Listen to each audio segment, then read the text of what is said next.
Hello everyone. এখন আমি তোমাদের সঙ্গে পশ্চিমবঙ্গ মধ্যশিক্ষা পর্ষদের ক্লাস 10-এর যে সিলেবাস তার পঞ্চম অধ্যায় ভারত চ্যাপ্টারটার ভারতের এই পরিবহন এবং যোগাযোগ সম্পর্কে আজকে আমি তোমাদের সঙ্গে আলোচনা করব। তো দেখো, এই পরিবহন এবং যোগাযোগ থেকে কি কি প্রশ্ন আসতে পারে, ছোট প্রশ্ন, বড় প্রশ্ন, সবই আমি তোমাদের সঙ্গে স্টেপ বাই স্টেপ আলোচনা করব। তো তোমরা দেখো, তোমরা যদি এই ভিডিওটা পুরোপুরি দেখো তাহলে কিন্তু তোমাদের কাছে পুরো জিনিসটা পরিষ্কার হবে এবং কিভাবে প্রশ্নের উত্তর লিখতে হবে, সহজ কিভাবে করা যায়, সবই আমি তোমাদের সঙ্গে আলোচনা করব। তো চলো শুরু করি। তো দেখো, পরিবহন সম্পর্কে আলোচনা করতে গেলে যে যে প্রশ্নগুলো আমাদেরকে পরপর করতে হবে সেগুলো আমি লিখে রেখেছি। আমি একটার পর একটা তোমাদের সঙ্গে আলোচনা করব। তো দেখো, প্রথমেই যেটা আমাদেরকে করতে হবে যে পরিবহন ব্যবস্থা কাকে বলে, এর গুরুত্বটা কী। তাহলে দেখো, পরিবহন ব্যবস্থাটা যেটা হচ্ছে আমাদের একটা জায়গা থেকে অন্য জায়গায় কোনো একটা জিনিস নিয়ে যাওয়া বা নিজে যাওয়া, এই যে ব্যাপারটা, এটাকে আমরা পরিবহন বলছি। তো এটাকে যদি আমরা ভাষায় প্রকাশ করতে যাই যে পরিবহন কাকে বলে, তাহলে আমরা কী বলবো।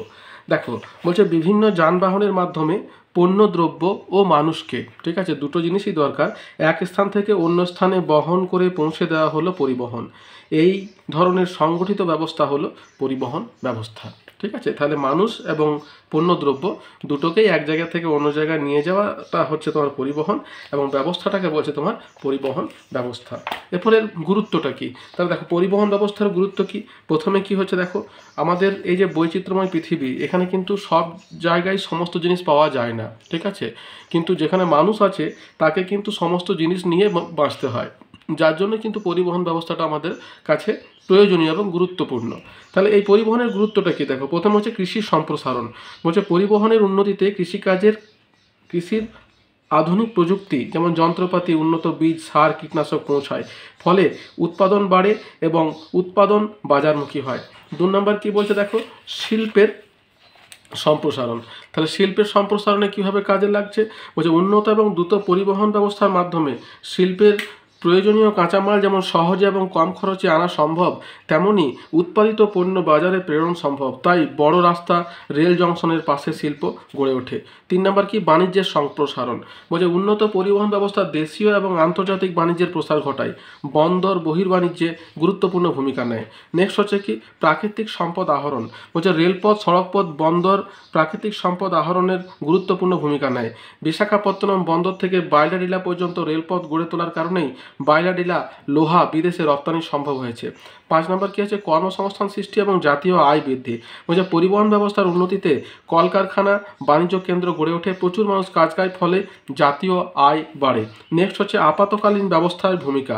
বলছে দুর্যোগ, বিপর্যয়, যুদ্ধবিগ্রহ ইত্যাদি সময়ে ত্রাণ উদ্ধার কার্য চালাতে, ত্রাণ সামগ্রী পাঠাতে পরিবহন ব্যবস্থা গুরুত্বপূর্ণ ভূমিকা নেয়। তাহলে দেখো, এইগুলো হচ্ছে তোমার পরিবহনের গুরুত্ব, বুঝতে পেরেছো। নেক্সট কি আছে দেখো, পরিবহনের শ্রেণীবিভাগ করো। তাহলে দেখো, আমাদের যে পরিবহন ব্যবস্থা আছে সেই পরিবহনকে কিন্তু কতগুলো ভাগে ভাগ করছে। কী কী ভাগে ভাগ করছে দেখো, আধুনিক পরিবহন ব্যবস্থাকে স্থলপথ, জলপথ, আকাশপথ, পাইপলাইন এবং রজ্জুপথ। হ্যাঁ, এছাড়াও তোমার আরেকটা আছে, সেটা হচ্ছে তোমার মেট্রো রেল। ঠিক আছে, তাহলে এই কতগুলো ভাগে তোমার ভাগ করছে। এবার স্থলপথকে দুটো ভাগে ভাগ করছে, সড়কপথ এবং রেলপথ। জলপথকে দুটো ভাগে ভাগ করছে, অভ্যন্তরীণ এবং সামুদ্রিক। অভ্যন্তরীণকে আবার দেখো নদীপথ, খালপথ এবং হ্রদপথ, এবং সামুদ্রিককে তোমার লাইনার এবং ট্রাম্প, এই দুটো ভাগে ভাগ করছে। এবার আকাশপথকে দেখো দুটো ভাগে ভাগ করছে, অভ্যন্তরীণ এবং আন্তর্জাতিক। এছাড়া আছে পাইপলাইন, রজ্জুপথ এবং তোমার মেট্রো রেল বলে আরও একটা আছে, যেটা আমি তোমাদের আলোচনা করছি। ঠিক আছে, নেক্সট দেখো যে প্রশ্নটা আছে সেটা হচ্ছে যে এবার আমরা এক এক করে সমস্ত পদগুলো সম্পর্কে কিন্তু ধীরে ধীরে আলোচনা করব। অর্থাৎ দেখো, এইখানে যে পদগুলো সম্পর্কে আমরা জানলাম, এই যে দেখো, এই যে স্থলপথ, জলপথ, স্থলপথকে আবার সড়কপথ, রেলপথ, হ্যাঁ, জলপথকে অভ্যন্তরীণ এবং সামুদ্রিক, আকাশপথ, এইগুলো সম্পর্কে, এই ভাগগুলো সম্পর্কে কিন্তু আমরা এক এক করে আলোচনা করব।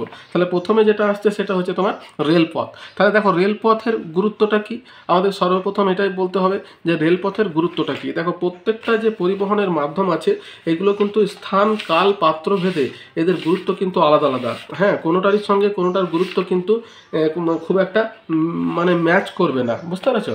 তাহলে দেখো, রেলপথের গুরুত্বটা কি, বলছে যে রেলপথ ভারতের শ্রেষ্ঠ পরিবহন মাধ্যম। অর্থাৎ যতগুলো পরিবহন মাধ্যম আছে তার মধ্যে কিন্তু রেলপথটা হচ্ছে সব থেকে বড়।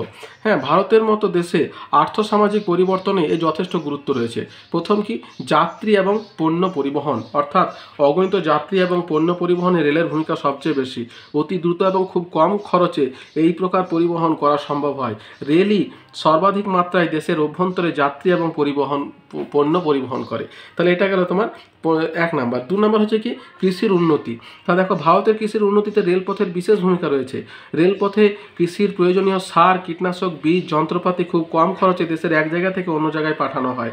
আবার রেলপথের মাধ্যমে উৎপাদিত ফসল খাদ্য ঘাটতি অঞ্চলে দ্রুত পাঠানো যায়। এরপর দেখো, শিল্পের উন্নতি। শিল্পের উন্নতিতে কী হবে, যে ভারতের শিল্পের উন্নতিতে রেলপথের ভূমিকা অত্যন্ত বেশি। রেলপথে শিল্পের কাঁচামাল, জ্বালানি, যন্ত্রপাতি প্রভৃতি যেমন কারখানাগুলিতে যায়, তেমনি রেলপথের মাধ্যমে উৎপাদিত পণ্য সারা দেশের বাজারগুলিতে পাঠানো হয়।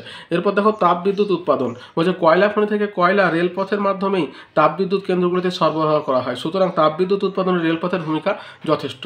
নেক্সট হচ্ছে বহির্বাণিজ্যে উন্নতি। বলছে রেলপথে দেশের বিভিন্ন প্রান্ত থেকে উৎপাদিত পণ্য বন্দরগুলিতে পাঠানো হয়।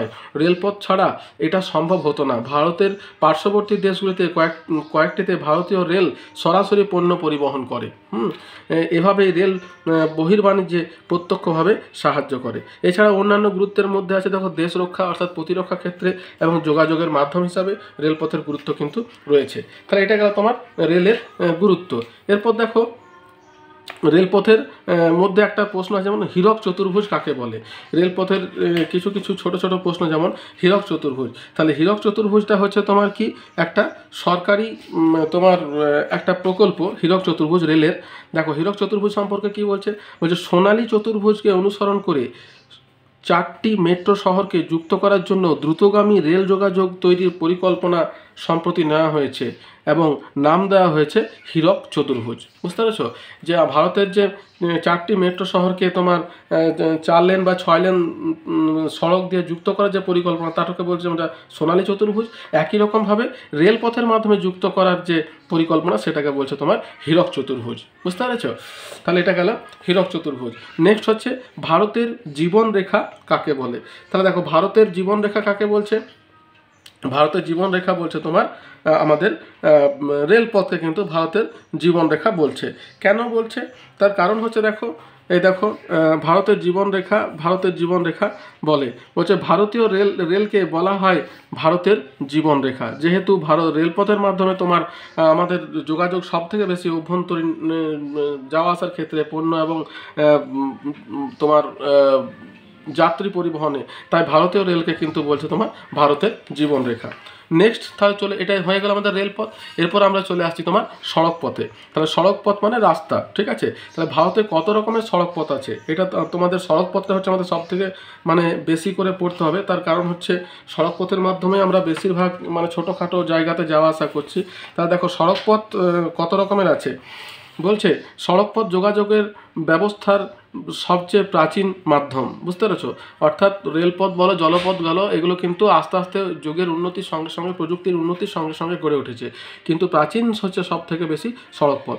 পণ্য এবং যাত্রী পরিবহনে এটিও গুরুত্বপূর্ণ। ভারতে রয়েছে মোট 63.73 লক্ষ সড়কপথ। ভারতের সড়কপথকে 7টি শ্রেণীতে ভাগ করা হয়, ঠিক আছে। তা সড়কপথের শ্রেণীবিভাগ যদি হয়, তাহলে তোমাকে বলতে হবে যে 7টি সড়কপথ ভারতে আছে। কি কি, প্রথমে হচ্ছে জাতীয় সড়কপথ, এটা 1 নাম্বার। 2 নাম্বার হচ্ছে তোমার রাজ্য সড়কপথ। 3 নাম্বার হচ্ছে এক্সপ্রেসওয়ে ও এক্সপ্রেস হাইওয়ে। 4 নাম্বার হচ্ছে তোমার সীমান্ত সড়কপথ, অর্থাৎ সীমান্তবর্তী অঞ্চলে যে সড়কপথটা হয় সেটাকে বলছে সীমান্ত সড়কপথ। তারপর আছে দেখো জেলা সড়কপথ। নেক্সট হচ্ছে গ্রাম্য সড়কপথ। তারপর হচ্ছে আন্তর্জাতিক সড়কপথ। তাহলে এই এতগুলো সড়কপথ কিন্তু আমাদের ভারতে বিদ্যমান। তারপর কি আছে দেখো, সড়কপথ কত প্রকারের আছে। এরপর সড়কপথের সুবিধা বা গুরুত্ব। তাহলে দেখো, সড়কপথে কি কি সুবিধা আছে। আমার দেখো, রেলপথে যে যে সুবিধাগুলো আছে সেগুলো আমরা জানলাম। এবার সড়কপথের সুবিধাগুলো কি কি, দেখো প্রথমে কি আছে, দ্রুত পরিবহন 1 নাম্বার। হ্যাঁ, সড়কপথে যে কোনো হালকা পণ্য অতি দ্রুত গন্তব্যে পৌঁছে দেওয়া যায়। 2 নম্বর হচ্ছে যে কোনো সময়ে পরিবহন। সড়কপথে যে কোনো সময় পরিবহন করা যায়। রেল বা বিমান পথের মতো কোনো নির্দিষ্ট সময় নিয়ম মেনে সড়কপথ পরিবহন ব্যবস্থা চলে না। তারপরে কি প্রতিরক্ষা ক্ষেত্রে, আচ্ছা দুর্গম স্থানে অথবা প্রতিরক্ষার কাজে সেনাবাহিনীর জন্য রসদ, অস্ত্রশস্ত্র, ওষুধ প্রভৃতি সড়ক পথে পাঠানো সুবিধাজনক। নেক্সট হচ্ছে সহজে পরিবহন, মানে সড়ক পথের মাধ্যমে উৎপাদক অঞ্চল থেকে বাজারে সহজে দ্রব্য পরিবহন করা যায়। তাহলে এগুলো হচ্ছে তোমার সড়ক পথের সুবিধা বা ভারতের অর্থনীতিতে তোমার সড়ক পথের গুরুত্ব। নেক্সট কি আছে দেখো, সড়ক পথের দৈর্ঘ্যের বিচারে ভারত পৃথিবীতে কোন স্থানে রয়েছে? তোমার সড়ক পথে তোমার দৈর্ঘ্যের বিচারে ভারত কিন্তু দ্বিতীয় স্থানে রয়েছে, বুঝতে পেরেছ? সড়ক পথের দৈর্ঘ্যের বিচারে ভারত কিন্তু পৃথিবীতে দ্বিতীয় স্থানেই আছে। তারপরে কি আছে দেখো, নেক্সট প্রশ্ন বলছে যে এইগুলো সম্পর্কে তোমাদের মানে টিকা বলতে পারো। এনএইচএআই কোনটাকে বলছে? পিডাব্লিউডি, তারপর তোমার বিআরও এবং এসএইচ, এই কতগুলো সম্পর্কে, ঠিক আছে? তাহলে দেখো এগুলো সম্পর্কে তোমাদের যদি আমরা আলোচনা করতে যাই যে এগুলো পরপর কি আছে আমি দেখাই তোমাদের। প্রথমে যেটা আছে এনএইচআই কোনটাকে বলছে? এনএইচআই হচ্ছে তোমার national highway authority of India, হ্যাঁ, এটা হচ্ছে এনএইচআই। পিডাব্লিউ কি হচ্ছে? Public works department. তারপর কি আছে?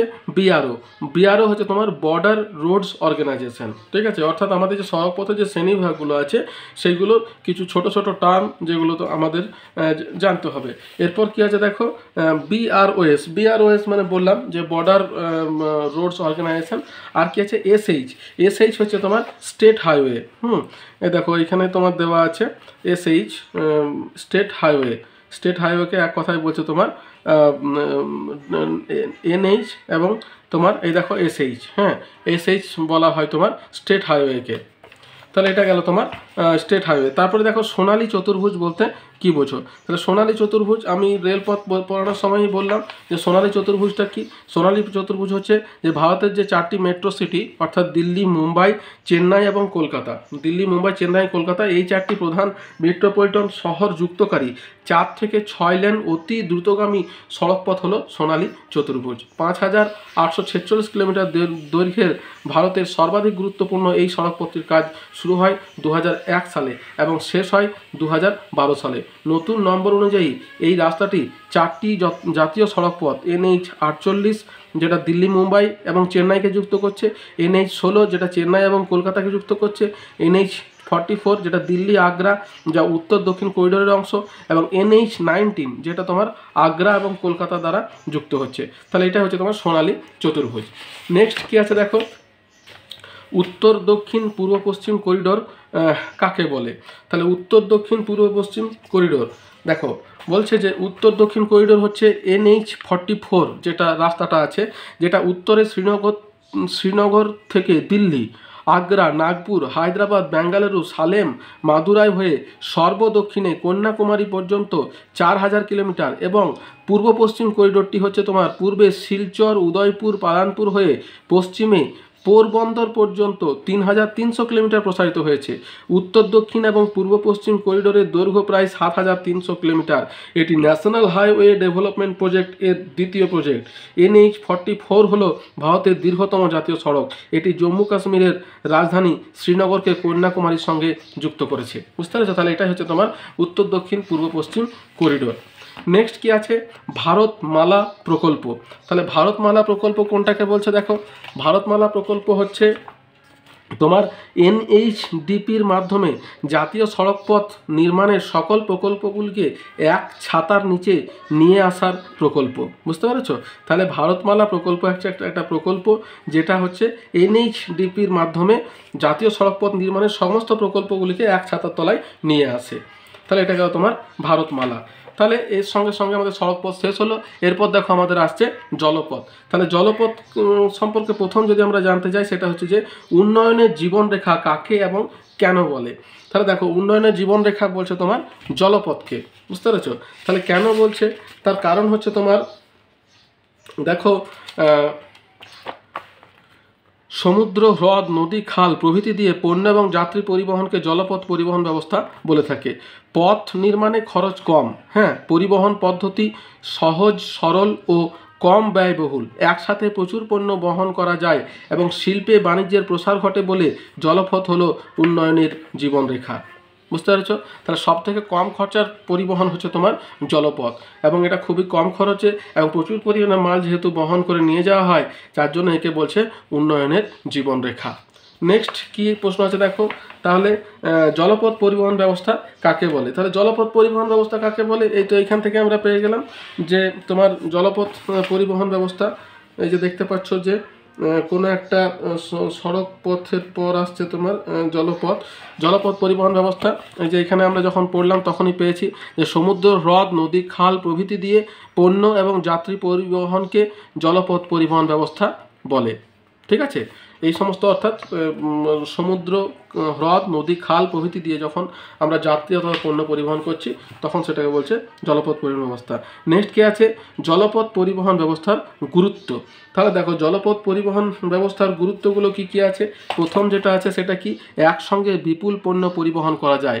তাহলে এত পরিমাণ পণ্য কিন্তু অন্য মাধ্যমে করা যায় না, একসঙ্গে বিপুল পরিমাণ পণ্য।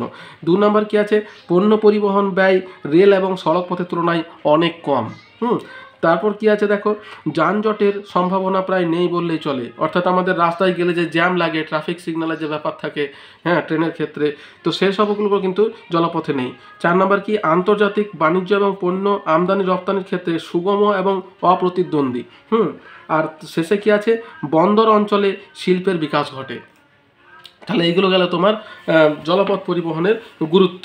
নেক্সট কি আছে দেখো, ভারতের জলপথের শ্রেণীবিভাগ করে আলোচনা করো। তাহলে দেখো আমাদের ভারতের যে জলপথগুলো আছে সেই জলপথগুলোকে তোমার শ্রেণীবিভাগ করতে বলছে এবং কয়েক কথা এখানে কিন্তু আলোচনা করতে বলছে। তাহলে দেখো ভারতের যে জলপথগুলো আছে সেই জলপথকে 2টি ভাগে ভাগ করা হচ্ছে। প্রথম ভাগটা কি, অভ্যন্তরীণ জলপথ, আর 2 নম্বর ভাগটা হচ্ছে তোমার সামুদ্রিক জলপথ বা আন্তর্জাতিক জলপথ। বুঝতে পেরেছো? সামুদ্রিক জলপথ, এই দেখো 2 নম্বর হচ্ছে সামুদ্রিক জলপথ বা আন্তর্জাতিক জলপথ। এবারে অভ্যন্তরীণ জলপথ কি কি আছে দেখো, ভারতে প্রধানত নদী, খালপথ, হ্রদ এবং উপহ্রদ নিয়ে অভ্যন্তরীণ জলপথ গড়ে উঠেছে। এর দৈর্ঘ্য প্রায় 14,500 কিলোমিটার। এর মধ্যে প্রায় 5,200 কিলোমিটার নদীপথ এবং 4,000 কিলোমিটার হচ্ছে খালপথে নৌ চলাচল করে। তবে ছোট বড় নৌকা সব জলপথেই চলাচল করে। অভ্যন্তরীণ জলপথগুলি হলো, প্রথম যেটা আছে সেটা দেখো নদীপথ। তাহলে নদীপথ কি হচ্ছে, ভারতের অভ্যন্তরীণ জলপথে নদ নদীর ভূমিকা খুব বেশি। 1 নম্বর হচ্ছে গঙ্গা। মোহনা থেকে উত্তরপ্রদেশের কানপুর পর্যন্ত গঙ্গা নদী নৌ পরিবহনযোগ্য, তবে মোহনা থেকে পাটনা পর্যন্ত স্টিমার চালানো যায়। আর 2 নম্বর কি আছে দেখো, ব্রহ্মপুত্র কি, এটি একটি গুরুত্বপূর্ণ জলপথ। 3 নম্বর হচ্ছে অন্যান্যের মধ্যে আছে তোমার মহানদী, গোদাবরী, কৃষ্ণা, কাবেরী নদীপথগুলির সমভূমি প্রবাহ জলপথ হিসাবে ব্যবহৃত হয়। গোয়ার জুয়ারি নদী এবং মান্ডবী নদী 2টি নাব্য, এই 2টি নদীও জলপথ হিসাবে ব্যবহৃত হয়। এরপর কি আছে দেখো, খালপথ হচ্ছে হরিদ্বার এবং কানপুরের মধ্যে গঙ্গা নদীর খাল, কৃষ্ণা এবং কাবেরী নদীর মধ্যে বাকিংহাম খাল, উড়িষ্যা ও কেরলের উপকূলীয় খাল, সুন্দরবনের ইস্টার্ন ও সার্কুলার খাল বিখ্যাত। এবার 3 নম্বর হচ্ছে হ্রদ এবং উপহ্রদ। বলছে ভারতের বড় বড় হ্রদ ও উপহ্রদগুলি জলপথ রূপে ব্যবহৃত হয়, যেমন কেরলের বিভিন্ন উপহ্রদ বা কয়াল, উড়িষ্যার চিল্কা, অন্ধ্রপ্রদেশের কোলেরু, তামিলনাড়ুর পুলিকট প্রভৃতি উল্লেখযোগ্য। এরপর ধরো সামুদ্রিক জলপথ বা তোমার অভ্যন্তরীণ সামুদ্রিক জলপথ কি বলছে, উপকূলীয় এবং সামুদ্রিক জলপথ এই জলপথের মধ্যে পড়ে। মূলত উপকূলীয় সুরক্ষা এবং বৈদেশিক বাণিজ্যের জন্য এই জলপথের গুরুত্ব সব থেকে বেশি। তাহলে এটা গেল তোমার জলপথের শ্রেণীবিভাগ। নেক্সট কি আছে দেখো, কিছু টিকা আছে দেখো বন্দর তোমার জলপথের ক্ষেত্রে, এই টিকাগুলোর সম্পর্কে তোমাদেরকে একটু পড়তে হবে। প্রথম যেটা আছে দেখো, প্রথমে বলছে বন্দর কাকে বলে। তাহলে বন্দর কাকে বলছে, আমরা যখনই জলপথ সম্পর্কে জানছি তখন পড়ার সময়ই কিন্তু বন্দর এই কথাটা কিন্তু আমরা শুনেছিলাম, কিন্তু বন্দর কাকে বলে যদি আমাদেরকে বলে তখন কিন্তু আমরা সহজে উত্তর দিতে পারবো না। দেখো তাহলে বন্দর কাকে বলছে, ওই যে নদী এবং সমুদ্র তীরবর্তী যে স্থানে জাহাজ নোঙর করে এবং পণ্য এবং ওঠানো ও নামানো হয় তা হলো বন্দর। বন্দর হলো জলপথ থেকে স্থলপথ এবং স্থলপথ থেকে জলপথের প্রবেশদ্বার। বুঝতে পেরেছ? তাহলে জলপথ এবং স্থলপথ, স্থলপথ থেকে জলপথের প্রবেশদ্বার হচ্ছে বন্দর। নেক্সট কি আছে দেখো, জলপথ বন্দরের পরে আসছে তোমার পশ্চাৎভূমি। দেখো পশ্চাৎভূমি কাকে বলছে, বলছে পশ্চাৎভূমি হলো বন্দরের পার্শ্ববর্তী অঞ্চল যেখানকার উদ্বৃত্ত অতিরিক্ত পণ্য বন্দর দিয়ে রপ্তানি হয় এবং সেই অঞ্চলের প্রয়োজনীয় পণ্য বন্দর দিয়ে আমদানি হয়। পশ্চাৎভূমির সমৃদ্ধির ওপরেই বন্দরের সমৃদ্ধি নির্ভর করে। বুঝতে পেরেছো?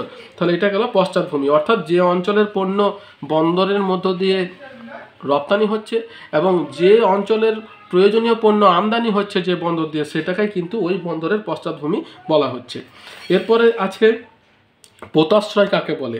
দেখো পোতাশ্রয় জিনিসটা কি, বলছে ঝড়ঝঞ্ঝা ও অন্যান্য প্রাকৃতিক বিপর্যয়ের হাত থেকে জাহাজকে রক্ষা করার জন্য বন্দরের যে অংশে জাহাজগুলিকে রাখা হয় তাকে বলছে পোতাশ্রয়।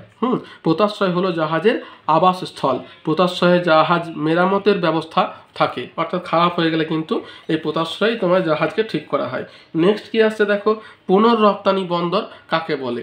তাহলে পুনর্রপ্তানি বন্দর আমরা প্রশ্নের মধ্য থেকে উত্তরটা পাচ্ছি যে পুনর্রপ্তানি অর্থাৎ কোনো একটা জিনিস তোমার আমদানি হয়ে এলো এবং সেটিকে পুনরায় যখন রপ্তানি করা হচ্ছে তখন সেটাকে বলছে পুনর্রপ্তানি বন্দর। বলছে যে বন্দরের মাধ্যমে পণ্যদ্রব্য আমদানিকৃত পণ্য সঞ্চয় অথবা পুনরায় রপ্তানি করা হয় সেই বন্দরকে পুনর্রপ্তানি বন্দর বলে।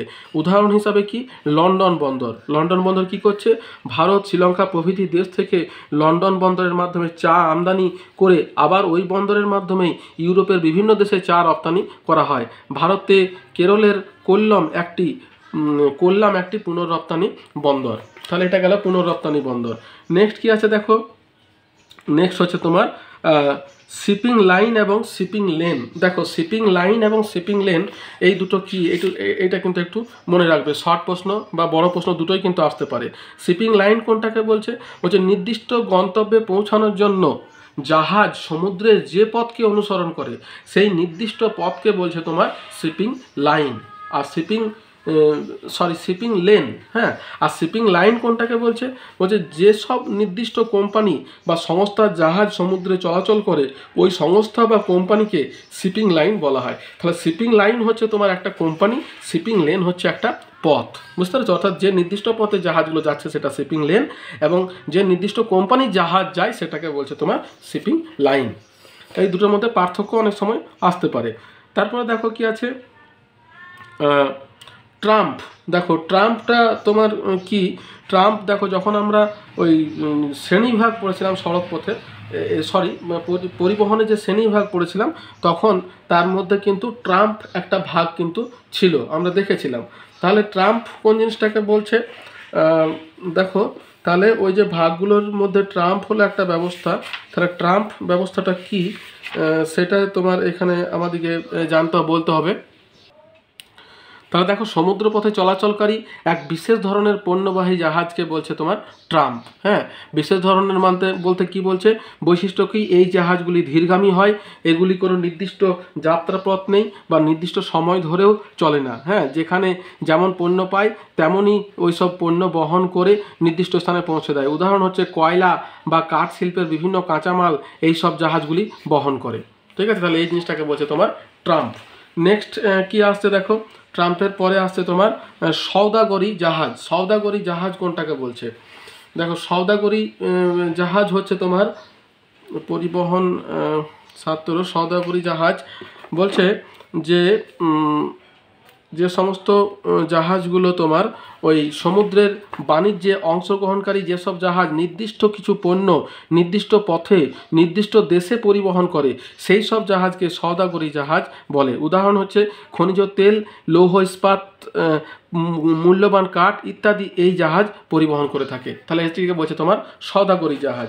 নেক্সট কি বলছে দেখো, বলছে পরিপূরক বন্দর বা সহযোগী বন্দর কাকে বলে। দেখতে পাচ্ছ, পরিপূরক বন্দর বা সহযোগী বন্দর। তাহলে দেখো যখন প্রাকৃতিক বা অপ্রাকৃতিক কারণে কোনো গুরুত্বপূর্ণ বন্দরের নাব্যতা হ্রাস সহ বিভিন্ন ধরনের সমস্যার সৃষ্টি হয় তখন তার সমাধানের জন্য সেই বন্দরের সহায়ক হিসাবে যে আর একটি বন্দর গড়ে তোলা হয়, যার মাধ্যমে মূল বন্দরটির আমদানি রপ্তানি বাণিজ্যের অনেকটা কাজ সম্পন্ন হয়, সেই বন্দরকে ওই গুরুত্বপূর্ণ বন্দরটির সহযোগী বা পরিপূরক বন্দর বলে। উদাহরণ হিসাবে কি, কলকাতা বন্দরের সহযোগী পরিপূরক বন্দর হচ্ছে তোমার হলদিয়া। ঠিক আছে, তাহলে এইগুলো গেল তোমার পরিপূরক বা সহযোগী বন্দর। এটার সঙ্গে সঙ্গে তোমার জলপথটা মোটামুটি হয়ে গেল। এরপরে আমাদেরকে পড়তে হবে আকাশপথ। বুঝতে পেরেছো? তাহলে আকাশপথ যদি আমরা পড়তে যাই, প্রথমে কি করতে হবে, যে আকাশপথ পরিবহন কাকে বলে। তাহলে আকাশপথ পরিবহন কাকে বলছে দেখো তো, বলছে বিমান এবং হেলিকপ্টারের মাধ্যমে যাত্রী এবং পণ্য পরিবহন হলো আকাশপথ পরিবহন। বুঝতে পেরেছো? বিমান এবং হেলিকপ্টারের মাধ্যমে যাত্রী এবং পণ্য পরিবহন। এবারে আকাশপথের সুবিধা বা গুরুত্ব কি? আকাশপথের সুবিধা গুরুত্ব হচ্ছে, এক নম্বর হচ্ছে অতি দ্রুত বা কম সময়ে যাতায়াত করা যায়, এটা হচ্ছে এক নম্বর। 2 নম্বর কি, আরামদায়ক যাত্রা। 3 নম্বর নির্মাণ খরচ খুব কম। 4 হচ্ছে তোমার দুর্গম অঞ্চলের সাথে যোগাযোগ। 5 হচ্ছে তোমার জরুরি এবং আপাতকালীন, যেমন যুদ্ধ বিগ্রহ, দুর্যোগ, বিপর্যয় ইত্যাদি অবস্থায় যোগাযোগ রক্ষা করা যায়। 6 হচ্ছে আন্তর্জাতিক স্তরে যোগাযোগ প্রভৃতি কারণে আকাশপথ হচ্ছে তোমার গুরুত্বপূর্ণ। এরপর দেখো আকাশপথের উদাহরণ সহ শ্রেণীবিভাগ করো। অর্থাৎ আমাদের যে আকাশপথ ভারতবর্ষে আছে, সেই আকাশপথটাকে তোমার উদাহরণ সহ শ্রেণীবিভাগ করতে বলছে। তো দেখো কয়টা ধরনের আকাশপথ থাকে। আকাশপথ দুটো থাকে, একটা হচ্ছে জাতীয় বিমানপথ আর একটা হচ্ছে তোমার আন্তর্জাতিক বিমানপথ। এই দেখো জাতীয় বিমানপথ এবং আন্তর্জাতিক বিমানপথ। ওই জাতীয় বিমানপথ কী কী আছে দেখো, উদাহরণ যদি আমরা দিই, বলছে এই ধরনের বিমানপথের দ্বারা দেশের অভ্যন্তরীণ নানা শহর বা অঞ্চলের মধ্যে যোগাযোগ স্থাপন করা হয়। অবস্থান কি, যেমন তোমার কান্ডালা বিমানবন্দর, জম্মু বিমানবন্দর, পুনে বিমানবন্দর, যোধপুর বিমানবন্দর যেটা রাজস্থানে আছে, মাদুরাই বিমানবন্দর যেটা তামিলনাড়ুতে আছে, শিলিগুড়ি বাগডোগরা বিমানবন্দর যেটা পশ্চিমবঙ্গে অবস্থিত, দেরাদুন বিমানবন্দর যেটা উত্তরাখণ্ডে অবস্থিত, ঔরঙ্গাবাদ বিমানবন্দর যেটা মহারাষ্ট্রে অবস্থিত, এবং সিমলা বিমানবন্দর যেটা হিমাচল প্রদেশে, আগরতলা বিমানবন্দর যেটা ত্রিপুরা ইত্যাদি। এছাড়াও আরও অনেক আছে, প্রধান কয়েকটা বলা হলো। এবার আন্তর্জাতিক বিমানবন্দর কি কি আছে দেখো, এর মাধ্যমে বিভিন্ন মহাদেশে অবস্থিত দেশের মধ্যে যোগাযোগ রক্ষা করা যায়। কি কি আছে, প্রথমে হচ্ছে দিল্লি, যেটা হচ্ছে তোমার ইন্দিরা গান্ধী আন্তর্জাতিক বিমানবন্দর, পালাম, এটি ভারতের বৃহত্তম বিমানবন্দর। মুম্বাইয়ে কি আছে, ছত্রপতি শিবাজি আন্তর্জাতিক বিমানবন্দর।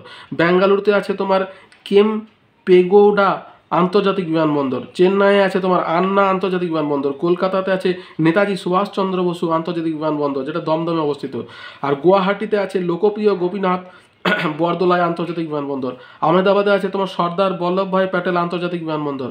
অমৃতসরে আছে তোমার রাজা সানসি আন্তর্জাতিক বিমানবন্দর। তিরুবনন্তপুরমে আছে তোমার ত্রিবান্দ্রাম আন্তর্জাতিক বিমানবন্দর। গোয়ায় আছে গোয়া আন্তর্জাতিক বিমানবন্দর। তাহলে এই কতগুলো আন্তর্জাতিক বিমানবন্দর এবং জাতীয় বিমানবন্দরের কথা আমি তোমাদের বললাম। এরপর দেখো বিমানবন্দরের পরে আসছে আমরা তোমার রজ্জুপথ। রজ্জু মানে কি, রজ্জু মানে তোমার দড়ি, রশ্মি থেকে আসছে, রশ্মি, হিন্দিতে দড়িকে বলা হয় রশ্মি, সেই রশ্মি থেকে আসছে তোমার রজ্জুপথ। তাহলে রজ্জুপথ কাকে বলছে দেখো, রজ্জুপথে যদি আমরা ডেফিনেশন দিতে যাই, তাহলে কাকে বলে বলতে গেলে আমরা কীভাবে লিখবো দেখো, রজ্জুপথ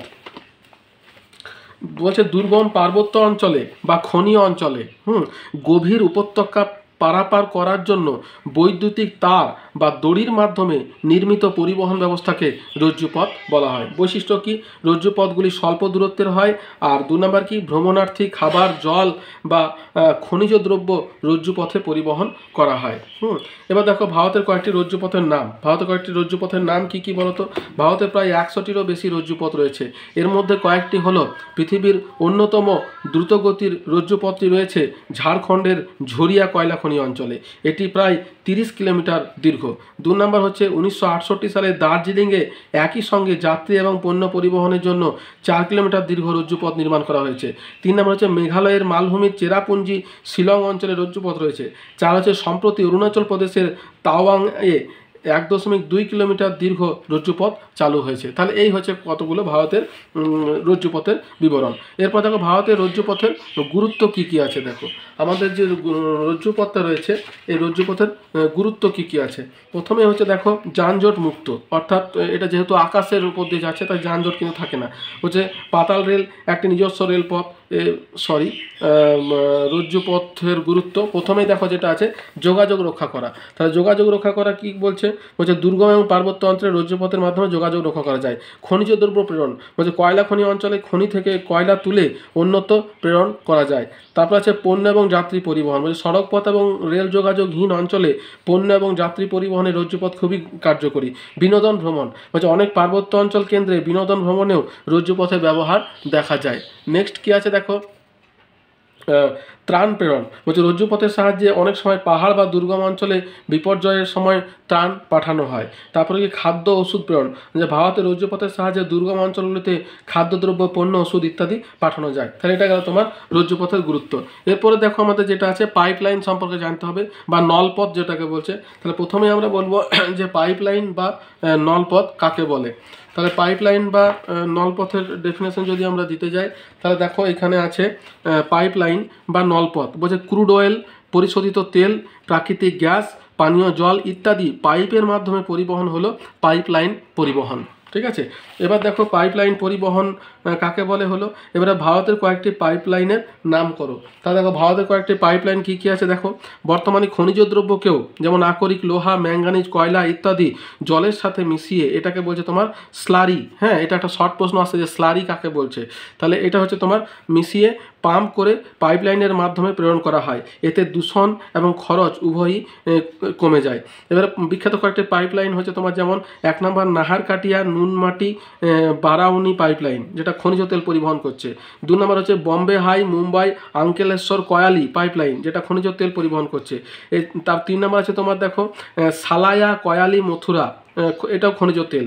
4 নম্বর হচ্ছে হাজিরা বিজাপুর জগদীশপুর পাইপলাইন, যেটা প্রাকৃতিক গ্যাস পরিবহন করছে। আচ্ছা, জামনগরে আছে তোমার লোনি পাইপলাইন, যেটা এলপিজি অর্থাৎ তোমার তেলের। এরপরে দেখো হলদিয়া মৌরিগ্রাম রাজবাঁধ পাইপলাইন, যেটা পেট্রোল এবং ডিজেল। তারপরে আছে দেখো তোমার 7 নম্বর হচ্ছে বেসরকারি এসার উদ্যোগে ভারতে প্রথম স্থাপিত বাইলাডিলা বিশাখাপত্তনম এবং ডাবুনা পারাদ্বীপ পাইপলাইনের মাধ্যমে স্লারি আকরিক লোহা পরিবাহিত হয়। তাহলে এটাই হচ্ছে তোমার পাইপলাইনের কতগুলো বিবরণ। এরপর দেখো কি আছে, ভারতের কয়েকটি পাইপলাইনের নাম হয়ে গেল। পাইপলাইনের সুবিধা বা গুরুত্ব লেখো। তাহলে পাইপলাইনের সুবিধা কি কি আছে দেখো। প্রথমেই 1 নম্বর হচ্ছে তরল এবং গ্যাসীয় পদার্থ সহজে ও নিরাপদে পরিবহন করা যায়, এটা হচ্ছে প্রথম একটা গুরুত্ব। 2 নম্বর হচ্ছে পাইপলাইন নির্মাণ এবং রক্ষণাবেক্ষণ খরচ কম এবং পরিবহন খরচও অনেকটা কম। 3 নম্বর হচ্ছে ভূপৃষ্ঠ ভূগর্ভ জলভাগ সকল জায়গায় এটি নির্মাণ করা যায়। 4 হচ্ছে দ্রব্য পরিবহন নিরাপদ ও ঝঞ্ঝাবিহীন। 5 হচ্ছে তোমার দুর্যোগ এবং বিপর্যয়ের সময় দ্রব্য পরিবহনে ব্যাঘাত ঘটে না। তাহলে এগুলো হলো তোমার পাইপলাইনের গুরুত্ব। এরপর দেখো আমরা মেট্রো রেল। দেখো পাইপলাইনের পরে আসছে পাতাল রেল বা মেট্রো রেল। তাহলে প্রথমে আমাদেরকে জানতে হবে যে মেট্রো রেল কাকে বলছে। মেট্রো রেল হচ্ছে তোমার দেখো বলছে বড় বা মেট্রো শহরগুলির অভ্যন্তরে ভূগর্ভ সুড়ঙ্গ ও ভূপৃষ্ঠ দিয়ে যাত্রী পরিবহনের জন্য রেলপথ পরিবহন ব্যবস্থা হলো মেট্রো রেল ব্যবস্থা। মেট্রো রেলের তাহলে কাকে বলে হলো। এরপর দেখো ভারতের মেট্রোর পাতাল রেল সম্পর্কে লেখো। তাহলে দেখো ভারতের পাতাল রেল সম্পর্কে যদি আমরা বলতে যাই, তাহলে যে প্রধান প্রধান শহরগুলো আছে যেখানে কিন্তু মেট্রো রেল তোমার বিস্তার লাভ করেছে, তার মধ্যে প্রথম হচ্ছে দেখো কলকাতা মেট্রো রেল, যেটা সব থেকে প্রাচীন মেট্রো রেল। এটা কি বলছে 1984 সালে কলকাতাতেই ভারতের মধ্যে প্রথম মেট্রো রেল চালু হয়। বর্তমানে নোয়াপাড়া থেকে গড়িয়ার কাছে কবি সুভাষ পর্যন্ত 27 কিলোমিটার পথে এই মেট্রো রেল চলাচল করে। এই রেলপথে 24টি স্টেশন আছে, প্রতিদিন প্রায় 7 লক্ষেরও বেশি মানুষ যাতায়াত করে। এবং এর সঙ্গে সঙ্গে দেখো এই কলকাতা মেট্রো রেল কিন্তু ওই হুগলি নদীর ভিতর দিয়েও হাওড়া থেকে কলকাতা পর্যন্ত বিস্তৃত হয়েছে। এবারে দেখো দিল্লি মেট্রো রেল, বলছে 2002 সালে 24 ডিসেম্বর থেকে এই পথ চালু হয়েছে। এই রেলে 236টি স্টেশন রয়েছে। এই রেলের দৈর্ঘ্য প্রায় 327 কিলোমিটার। 2018 সালে ফেব্রুয়ারি মাসে গড়ে প্রতিদিন দিল্লি মেট্রো প্রায় 27 লক্ষ যাত্রী পরিবহন করেছিল। এরপর দেখো বেঙ্গালুরু মেট্রো রেল, বলছে স্থানীয়ভাবে এই রেলকে নাম্মা মেট্রো বলে। 2011 সালে 20 অক্টোবর এই রেল চালু হয়। প্রথম পর্যায়ে বেঙ্গালুরু মেট্রো রেল 42.3 কিলোমিটার দীর্ঘপথে প্রতিদিন প্রায় 4 লক্ষ যাত্রী পরিবহন করে, যেটা 2018 সালের তোমার পরিসংখ্যান। এছাড়াও জয়পুর, গুরুগাঁও, চেন্নাই, মুম্বাই, হায়দ্রাবাদ, কোচি শহরেও মেট্রো পরিষেবা চালু আছে। বুঝতে পেরেছো? এছাড়া দেখো কয়েকটা কথা আমি মেট্রো রেল সম্পর্কে তোমাদের দেখাতে চাই। বলছে ভারতে এখনও পর্যন্ত 15টা শহরে 2023 সাল পর্যন্ত মেট্রো পরিষেবা চালু হয়েছে, যেমন কলকাতা, দিল্লি, মুম্বাই, চেন্নাই, বেঙ্গালুরু, গুরুগাঁও, মুম্বাই, জয়পুর, কোচি, লখনৌ, হায়দ্রাবাদ, নয়ডা, আহমেদাবাদ, নাগপুর, কানপুর, পুনা। ঠিক আছে, আরও 6টি শহরে নির্মাণ কাজ চলছে এবং পরিকল্পনার আওতায় রয়েছে 25টি শহর। কলকাতা মেট্রো রেল হলো প্রাচীনতম, যেটা শুরু হয়েছিল 1984 সালে। হ্যাঁ, এবং কলকাতা মেট্রো রেল হলো কলকাতার জীবনরেখা। তাহলে যদি প্রশ্ন আসে যে কলকাতার জীবনরেখা কাকে বলে, উত্তর হবে তোমার মেট্রো রেল। কলকাতাতেই চালু হয়েছে নদীর নিচ দিয়ে মেট্রো রেল। দিল্লির মেট্রো রেল দীর্ঘতম, মোট দৈর্ঘ্য 472 কিলোমিটার এবং স্টেশনের সংখ্যা 255। তাহলে এটা গেলাম মেট্রো রেল সম্পর্কে তোমাদের একটা ধারণা। এরপর দেখো মেট্রো রেলের সুবিধাগুলো কি কি। তাহলে মেট্রো রেলের সুবিধা কি কি আছে দেখো। প্রথম যেটা সুবিধা বলছে, এটি অত্যন্ত দ্রুত গতি সম্পন্ন যাত্রী পরিবহন ব্যবস্থা বলে সময় বাঁচে। দেখো যেগুলো মেট্রো রেল বা মেট্রো শহর, মেট্রো সিটি, সেইগুলোতে কি হয়, ট্রাফিক জ্যামের জন্য কিন্তু আমাদের রাস্তাতে অনেকটা সময় লেগে যায়, যেহেতু গাড়ি ঘোড়ার পরিমাণটা বেশি। কিন্তু যখন আমরা মেট্রো রেলে উঠবো তখন কিন্তু এটা অত্যন্ত দ্রুতগতি সম্পন্ন এবং যাত্রী পরিবহন ব্যবস্থা, যেটা সময় বাঁচবে। 2 নম্বর কি, বাতানুকূল ব্যবস্থার কারণে স্বাচ্ছন্দ্য, আরাম এবং নিরাপদে ভ্রমণ করা যায়। 3 নম্বর হচ্ছে ইঞ্জিন ইলেকট্রিক চালিত বলে শহরে দূষণ ঘটায় না। 4 নম্বর হচ্ছে দুর্যোগের সময় এই পরিবহন ব্যবস্থা চালু থাকে। 5 হচ্ছে ভূতল পরিবহনে যে জ্যাম এবং অন্যান্য সমস্যা থাকে তা এখানে থাকে না। 6 হচ্ছে একসঙ্গে অনেক মানুষকে পরিষেবা দেওয়া যায়। তাহলে এটা গেল তোমার মেট্রো রেলের সুবিধা। এরপর দেখো তাহলে আমাদের মোটামুটি শেষ হলো। এরপরে আমরা যোগাযোগ সম্পর্কে আলোচনা করব। তাহলে যোগাযোগ সম্পর্কে আলোচনা করতে গেলে প্রথমেই আমাদেরকে বলতে হবে যে যোগাযোগ ব্যবস্থা কাকে বলে এবং আধুনিক যোগাযোগ ব্যবস্থার ধারণা দাও। দেখো যোগাযোগ এবং আধুনিক যোগাযোগের মধ্যে সামান্য হলেও কিছুটা পার্থক্য আছে। তাহলে যোগাযোগ কাকে বলছে, বলছে লেখা, বলা বা অন্য কোনো মাধ্যমের সাহায্যে সংবাদ বা তথ্য এবং ভাবের আদান প্রদানকে এক কথায় যোগাযোগ বলে। বুঝতে পারছো? পরিবহন হচ্ছে তোমার ফিজিক্যালি কোনো একটা জিনিসকে পাঠানো, আর যোগাযোগ হচ্ছে তোমার বুদ্ধির সাহায্যে যোগ। বুঝতে পেরেছো? এটাই হচ্ছে দুটোর মধ্যে পার্থক্য। তাহলে যোগাযোগ হলো একটি প্রণালী বা সিস্টেম। এর তিনটি অংশ রয়েছে। 1 নম্বর হচ্ছে কাজ বা কাজের শুরুতে একাধিক যোগান বা ইনপুট। 2 নম্বর হচ্ছে কাজ সম্পন্ন করার জন্য নির্ভরযোগ্য মাধ্যম বা থ্রুপুট, এবং 3 নম্বর হচ্ছে কাজের শেষে ফলপ্রাপ্তি বা আউটপুট। তাহলে ইনপুট, থ্রুপুট এবং আউটপুট, এটা হচ্ছে তোমার যোগাযোগের সিস্টেম। এবার দেখো আধুনিক যোগাযোগ ব্যবস্থা বলতে কি বলছে। বলছে আধুনিক যোগাযোগ ব্যবস্থার অন্তর্গত মাধ্যমগুলি সম্পর্কে সংক্ষেপে আলোচনা করা হলো। প্রথমে হচ্ছে তোমার কি, 1 নম্বর হচ্ছে ডাক ব্যবস্থা। তাহলে ডাক ব্যবস্থা কি, এটি একটি অতি প্রাচীন পদ্ধতি। চীনে খ্রিস্টপূর্ব 900 সালে এই ব্যবস্থা প্রথম চালু হয়। ভারতে 1766 সালে ডাক ব্যবস্থা শুরু হয়। বর্তমানে speed post, satellite post, express post, business, media post ইত্যাদি ডাক ব্যবস্থা চালু আছে। 2 নম্বর কি দেখো টেলিফোন। টেলিফোনটা কি বলছে, তারের সাহায্যে সংযুক্ত এই ব্যবস্থায় পৃথিবীর 2 প্রান্তের মানুষ কথোপকথনের মাধ্যমে যোগাযোগ রক্ষা করে। 1875 সালে আলেকজান্ডার গ্রাহাম বেল এই যন্ত্র আবিষ্কার করলেও ভারতের প্রথম টেলিফোন পরিষেবা কলকাতায় চালু হয় 1881 থেকে 82 সালে। এবারে মোবাইল ফোন। হ্যাঁ, উপগ্রহ ব্যবস্থার মাধ্যমে মোবাইল ফোন বা সেল ফোনের সাহায্যে বিশ্বের যে কোনো প্রান্তের মানুষের সাথে যোগাযোগ রক্ষা করা যায়। মোবাইল ফোন থেকে SMS, MMS করা যায়। বর্তমানে পৃথিবীর সবচেয়ে বেশি সংখ্যক মানুষ মোবাইল ফোনের সাহায্যে যোগাযোগ করে। তারপর আছে দেখো ইন্টারনেট। ইন্টারনেট কি হচ্ছে, পৃথিবীর সকল কম্পিউটারকে সংযুক্ত করার ব্যবস্থাকে ইন্টারনেট বা অন্তর্জাল বলে। এই ব্যবস্থায় পৃথিবীর যে কোনো বার্তা, চিঠিপত্র, তথ্য, সংবাদ খুব তাড়াতাড়ি পাঠানো যায়, সংগ্রহ করা যায়। বর্তমানে ইন্টারনেটকে সব তথ্যের আধার বলা হয়। তারপর আছে দেখো ইমেল। বলছে ইলেকট্রিক পদ্ধতিতে কম্পিউটার থেকে পাঠানো বার্তাকে ইমেল বলে। ইন্টারনেটের মাধ্যমে খুব কম খরচে যে কোনো বার্তা খুব তাড়াতাড়ি পৃথিবীর যে কোনো জায়গায় পাঠানো যায়। আর অন্যান্যর মধ্যে কি আছে, টেলেক্স, টেলিফ্যাক্স, ভিডিও কনফারেন্সিং, বেতার সংবাদপত্র এবং অন্যান্য মাধ্যমের সাহায্যে মানুষ মানুষের সাথে যোগাযোগ রক্ষা করে চলেছে। মূলত আকাশপথ, মহাকাশে পাঠানো কৃত্রিম উপগ্রহের মাধ্যমে এই যোগাযোগ ব্যবস্থা মসৃণ হয়েছে। তাহলে এটা গেল তোমার যোগাযোগ ব্যবস্থা। এবার দেখো পরিবহন এবং যোগাযোগের মধ্যে পার্থক্য। তাহলে দেখো প্রথমেই বললাম যে পরিবহন মানে হচ্ছে তোমার ফিজিক্যালি কোনো একটা জিনিসের সঙ্গে যোগ, আর যোগাযোগ হচ্ছে মেন্টাল যোগ। এবার এই দুটোর মধ্যে পার্থক্য দেখো দিচ্ছে, বলছে পরিবহন বলছে পণ্য দ্রব্য এবং যাত্রী এক স্থান থেকে অন্য স্থানে বয়ে নিয়ে যাওয়া হলো পরিবহন, আর এক স্থান থেকে অন্য স্থানে তথ্যের আদান প্রদান, হ্যাঁ তথ্যের আদান প্রদানটা হচ্ছে তোমার যোগাযোগ। স্থলপথ, জলপথ, আকাশপথ, লরি, বাস, ট্রেন, জাহাজ, বিমান হলো পরিবহনের মাধ্যম। অন্যদিকে টেলিফোন, চলাভাস, কম্পিউটার, টিভি, সংবাদপত্র হলো যোগাযোগের মাধ্যম। পরিবহনের ক্ষেত্রে সময় বেশি লাগে এবং ব্যয়বহুল, এখানে সময় কম লাগে, খরচ কম। তাহলে এটা হচ্ছে তোমার পরিবহন এবং যোগাযোগের মধ্যে পার্থক্য। এরপর দেখো আছে যোগাযোগের মাধ্যম হিসাবে মোবাইল ফোনের গুরুত্ব কতখানি। দেখো ইন্টারনেট আর মোবাইল ফোন এই দুটো সম্পর্কে তোমাদেরকে একটু বেশি করে জানতে হবে, কারণ বর্তমানে কিন্তু এই দুটোর ব্যবহার সব থেকে বেশি, ইন্টারনেট এবং মোবাইল ফোন। তাহলে এখানে দেখো মোবাইল ফোনের গুরুত্বটা প্রথমে দেখি কি আছে, বলছে সহজে বহনযোগ্য। সব থেকে আগে যেটা সেটা সহজে বহনযোগ্য। এই তারহীন ফোন মানুষ সর্বত্র বহন করতে পারে, তাই এর গুরুত্ব খুব বেশি। 2 নম্বর হচ্ছে যোগাযোগের সুবিধা। বলছে মোবাইল ফোনের মাধ্যমে যে কোনো সময় এবং প্রায় যে কোনো স্থান থেকে কথা বলা বা যোগাযোগ রক্ষা করা যায়। মোবাইল ব্যাংকিং এবং তথ্যের আদান প্রদান। বলছে মোবাইল ফোনের মাধ্যমে মোবাইল ব্যাংকিং, রেলের টিকিট কাটা, ছবি এবং তথ্যের আদান প্রদান করা যায়। ইন্টারনেট সংযোগ, বলছে মোবাইল ফোনের মাধ্যমে ইন্টারনেট সংযোগ রাখা যায়, এতে যে কোনো মুহূর্তে যে কোনো তথ্যকে হস্তগত করা যাচ্ছে। 5 নম্বর কি বলছে দেখো, বলছে অবস্থান নির্ণয়। অর্থাৎ অবস্থান নির্ণয় কি হবে, মোবাইল ফোনে যে জিপিএস আছে, অর্থাৎ মোবাইল ফোন ব্যবহার করে পৃথিবী পৃষ্ঠে নিজের অবস্থান দেখে নেওয়া যায়, একে জিপিএস বলে।